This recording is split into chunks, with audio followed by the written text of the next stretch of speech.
I just lost $10,000 this morning. So I've spent the whole morning so far turning down money. It's rough turning down that amount of cash, but it's for a good reason.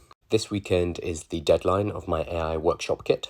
Basically, the product is a license where I will license out my AI workshop material, provide education, and then people go off and teach workshops all over the world. We've had about 600 applications, and over the last couple of weeks, we've been going back and forward via email, working out exactly what the license is for each individual who has applied. And now, as we approach the deadline, we're having to say no to a lot of people. So the reason for this is when we license to somebody, they get certain rights. They are able to deliver that workshop material in a certain location to a certain industry, which allows them to go into companies within that industry and to deliver the workshop and to get paid. It's super important that we protect the current license holders. If I just wanted to make money, I would open it up and allow anybody to teach workshops anywhere at all. But then all of the license holders would be in competition with each other. Instead, I'm allowing people to carve out their own space, let's say the education sector in France. Once you own the license for that, that's your sector. And rather than me filling it with other people who are now your competition, you can build your business there in peace. Maintaining the value of those existing licenses, my existing students, is super, super important. What's happening right now and why we're having to say no to money.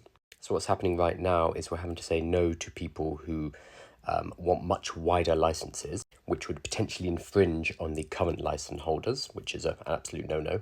Or they want licenses but for a lower cost than other people have already paid. If I just wanted to make some money, I would say yes to all of these things and damn it with the consequences. For example, I would have made an extra $10,000 this morning. But we want to keep the integrity of the product. It's not just about making sales, it's about making the right sales.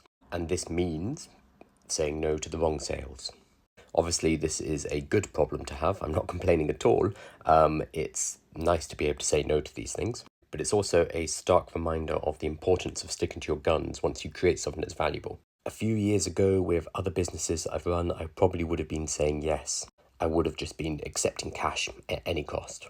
And if you run a business, you probably understand why, like cash flow, making sure you can pay the bills, making sure everyone gets paid fairly is a priority. But if you continue to work in that way with your business, you start to dilute the value of what it is that you produce. For example, if you're always discounting things, then you are teaching your customers never to buy at full price. You're also disrespecting the customers who have already purchased at full price. And really nobody's happy, even if you are making some extra cash by offering a discount. So if you are building a business for the long term, this is something that you really need to think about. Whether you go for the quick cash now just to get money in the bank, or whether you protect the value of the asset that is your business.